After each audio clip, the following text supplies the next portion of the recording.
not just Arab states. Is Mojtaba Khamenei willing to go after NATO-linked assets as well to avenge his father's killing?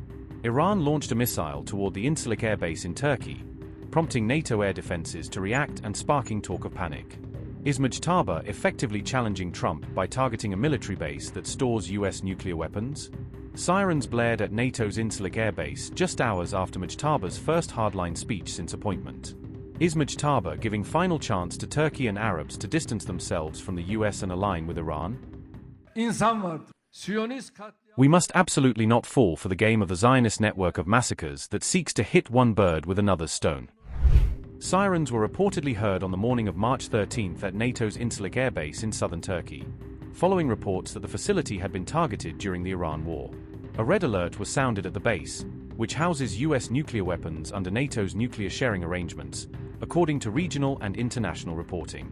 Open source and expert assessments say roughly 20 to 50 USB-61 nuclear bombs are stored in underground vaults at Incirlik, making it one of NATO's largest nuclear storage sites.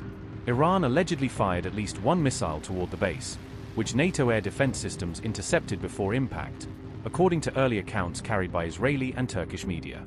The incident was reported by outlets including the Jerusalem Post and other regional wires amid the wider Iran war, though Turkish authorities had yet to issue a detailed public statement.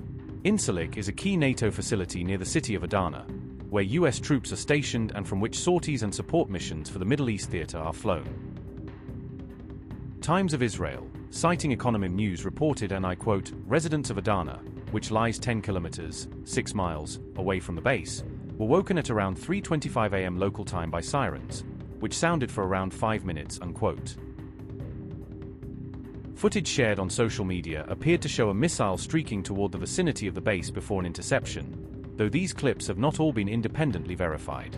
Notably, NATO forces have intercepted multiple missiles heading toward Turkey during the Iran war, reflecting concern that the conflict could spill deeper into alliance territory.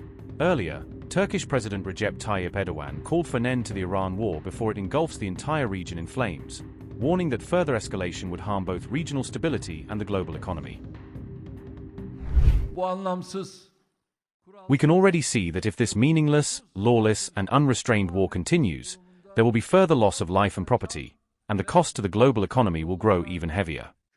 As Turkey, we are not a country that remains indifferent to crises around us, nor one that turns its back on its friends and brothers in times of crisis.